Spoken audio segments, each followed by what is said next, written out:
Hey there, welcome back to my channel. So today I'm back here with a part 2 to scenting my favorite characters or scenting characters. You guys loved this first video. I absolutely loved it. I had the best time. So yeah, I have some that are suggestions from you guys in the comments, some that I just picked. I have my first male character. We're just gonna get straight into it. I've got 10 characters that I've scented, and as always, definitely let me know in the comments below, A, if you'd like me to continue, because I just have the best time with these, but B, leave me your suggestions, because the first 2 characters are actually from one of you guys. SMS 1511, I think is your name. And so yeah, I definitely took 2 of your ideas. So we're gonna get into it. The first character is Elizabeth Bennett. I adore this character. I love Pride and Prejudice, especially the Keira Knightley version. I actually love the Keira Knightley version more than the book in some ways. I've just watched that movie to death, and I was so sad when they took it off Netflix here in Canada, which is so unfortunate because I watched it to death. And I had a pretty easy time picking this. I wanted it to be probably like a violet type fragrance or a floral that was soft and like a British type floral of that time, but I didn't want it to be like, I wanted it to have some green to it, like some green notes, and be like rooted in a green note, because she just loved being outdoors. She loved being in the gardens. She was quite fond of walking, and she also isn't like as simple or easy of a character to just have just like a really soft, girly floral. Like I wanted it to have some bitterness or some greenness to it. So I went with La Tosca by Casa Moratti, or by Xerjoff in the Casa Moratti range. The line, I really like everything about this fragrance except for that green note. That green note still, it gets me. I don't know. It just gets weird on my skin and to my nose, but I do think it's a perfect match for Elizabeth Bennett. It just kind of suits what I think she would like to have worn, if she wore indeed anything. And the only thing I will say is it would have been nice if I could have chosen one from Penhaligon's or like a British house, obviously, but none of my Penhaligons suited Elizabeth Bennett. So it is an Italian house, but I really think something like this that was the floral and of that time, but also had like a greenness and a unique quality to it, because she was quite a unique Bennett, and quite a unique woman. Then we get to Belle, which was the second suggestion. So Belle is my favorite princess, if you guys don't know. I adored her growing up. I really related to her as a character. She was my favorite princess. That was Beauty and the Beast was my favorite, like, of the OG Disney movies. And so I knew I wanted it to be a French house and kind of like a French leaning fragrance, obviously, because it's set in France. But I was always torn because I really do hate how everything Belle, like surrounding Belle, is always with the imagery of the rose. And so if there's like engagement rings that are all princess themed, hers is the rose, which always bothered me because the rose isn't actually Belle's, it's the Beast in the movie. She likes books and, you know, adventure, and hers are like, her interests are different than that rose. That rose didn't belong to her. That being said, I probably thought way too much about this. I did choose a rose-centric fragrance because it was easier to pick from than like a book-scented fragrance. I know like Whispers in the Library comes to mind, but I don't own that. And I do think scent-wise, it actually suits her to be a rose. So I went with one of my favorites to match the fact that she's one of my favorites, and that's Parfait de Rose by Maison Lancôme. I love this. It is just, oh my God, it's delectable. It's very powdery, very soft, but an extremely strong fragrance. This is beast mode, which I think kind of represents her. I mean, she was very adventurous and strong and like a leader, and she took initiative and, you know, saved her father. But she also was very kind and sweet and taught the Beast and, you know, everyone so much love and compassion. So this is a really good match for her, along with the, you know, French connection. I love this fragrance. You know, Belle aside, I think this is one of the fragrances from Maison Lancôme that I recommend the most to people who ask. So if you can get your hands on it, definitely do recommend.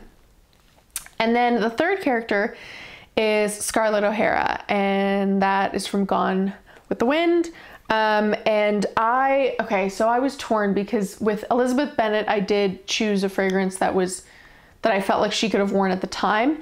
Whereas this is more so if Scarlett O'Hara existed now.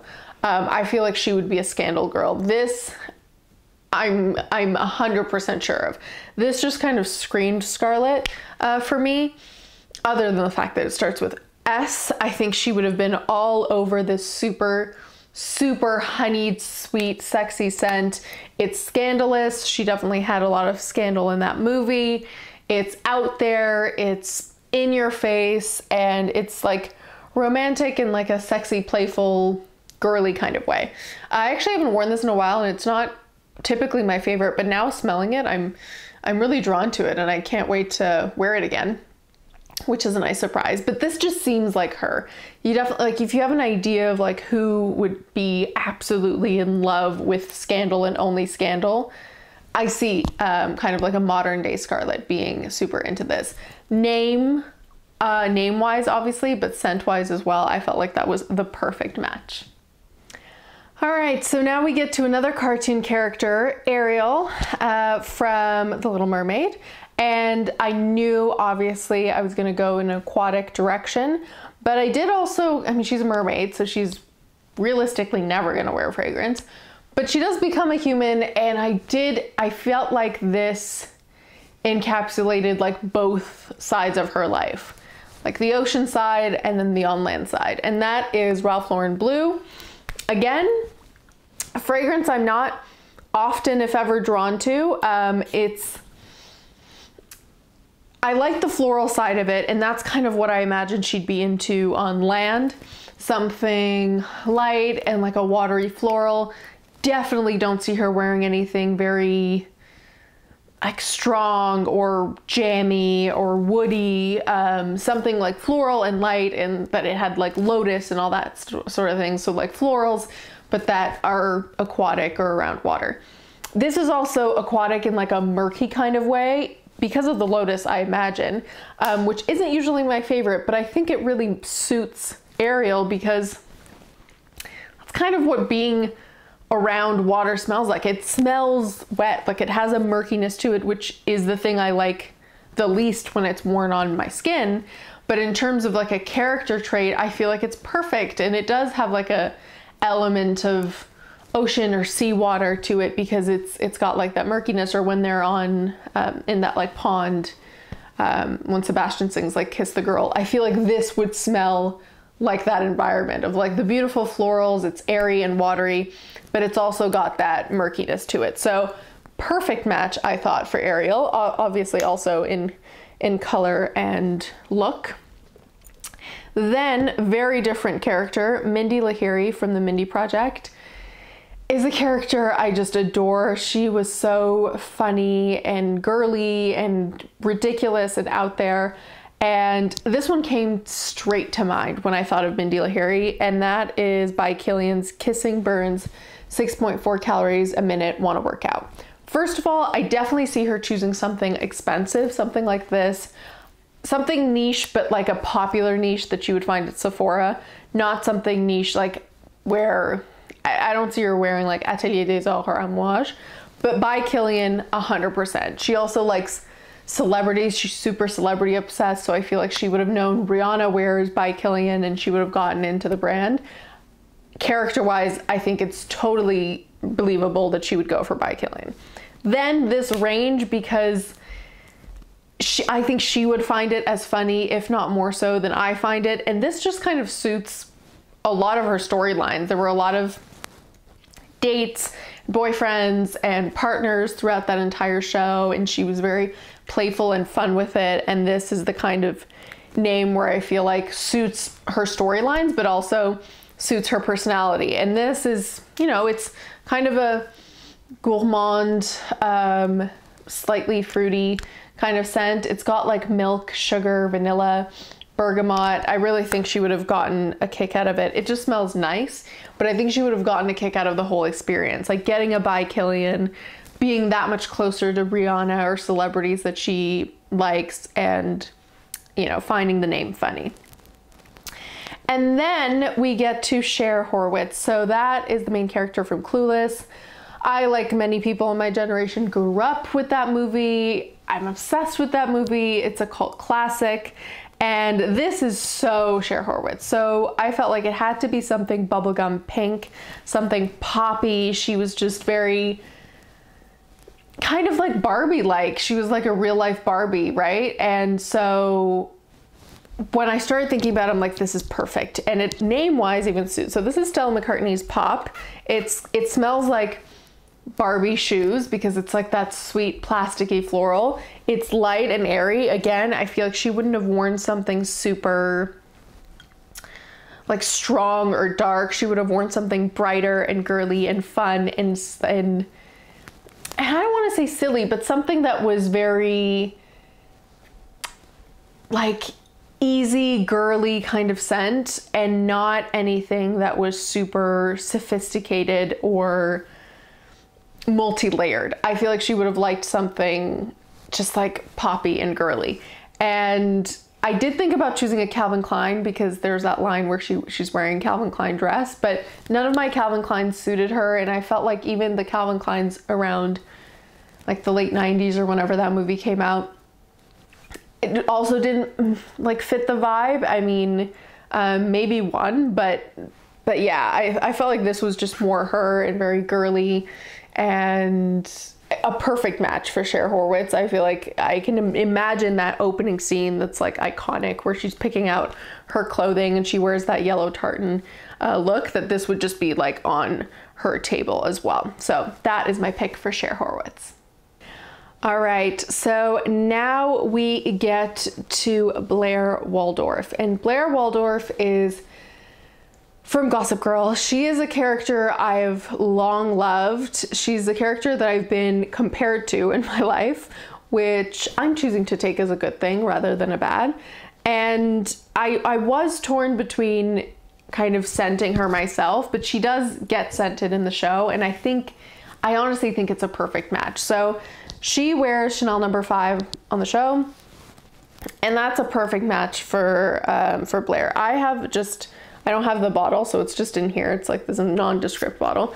But I mean, I think we all know, or most of us know, what Chanel No. 5 smells like, and it is a classic, but I think for a lot of people it's perhaps too classic, and definitely for her age group. Like, I couldn't have seen Serena or Georgina or any of the other girls wearing Chanel No. 5, but Blair was just always looking to be older than who she was, you know, more sophisticated, more established, and she had a very straight idea of like what her path in life was going to be. And I can see her having chosen this earlier on. Maybe it's something Eleanor, her mom, wore, and then she just kind of continued on with that. So I think it's a perfect match for her. Chanel No. 5 is a classic that she would have just wanted to emulate and felt as powerful as Coco Chanel, and just as powerful as that scent can make you feel. Because even if you don't like the scent or wanting to smell like that, I think it's undeniable how like iconic that scent is and how powerful of a scent it is as well. So that's my pick for Blair Waldorf. Then another cartoon character, and this one is perfect. I was so happy I thought of this one. It's Yzma from The Emperor's New Groove. I love that movie. Again, I watch it to death. And Yzma is technically a villain, but she is spectacular. I've always loved her growing up. I think her character is fantastic. Her one-liners, that whole movie is amazing. And the main plot point is that she tries to, or does in fact, poison the main character, Cusco. So I thought, and she, you know, she wears purple, and she has just like I wanted it to be something like plum purple kind of scent, and not something that was simple, because she's a very multifaceted, complex, difficult to love woman, but I love her. And what better pick than Poison by Dior? name aside, that's too perfect for words, this really does smell like something Yzma would wear. It does kind of, when I smell it, I smell like a deep purple magenta type color. That's what I see in my mind when I'm smelling it, much like the color of the bottle, but maybe a little bit lighter than this because it's so dark. I think it's that Mirabelle Plum personally, but I just see her wearing something that's dark and rich and a little bit hard to love and kind of like medicinal, but it does smell poisonous in a way. Not in a bad way per se, but this has like a mysterious nature to it that I think is perfect for Yzma and such a good match for that character. All right, so now we move to a very different character, a very serious character, but that I've loved nonetheless, and that's Amy Dunn from Gone Girl. I read the book, I've seen the movie a bunch of times. I really liked that movie. Again, she's difficult, she's complex, very multifaceted. In many ways, she's supposed to be the villain, but I think that movie does a really brilliant job of kind of blurring those lines of who's at fault when, and who's really, I mean, the shades of gray that kind of people fall into, whether or not they're a good person. She's very calculated, and the main plot is her just kind of building this story to have vengeance on her husband. And again, name-wise, perfect match. Juliet Has a Gun's Lady Vengeance. I mean, Juliet Has a Gun and Lady Vengeance, both incredible descriptors for that movie and Amy Dunn. But in scent-wise, I could see her wearing this. It's rosy. To me, I always smell oud in this, even though it does not exist. I don't know what it is. It's Francis Kurkdjian's the perfumer on it, so I feel like it's one of the better Juliet Has a Gun fragrances, to my nose anyways. And, you know, it's dark, but it's feminine.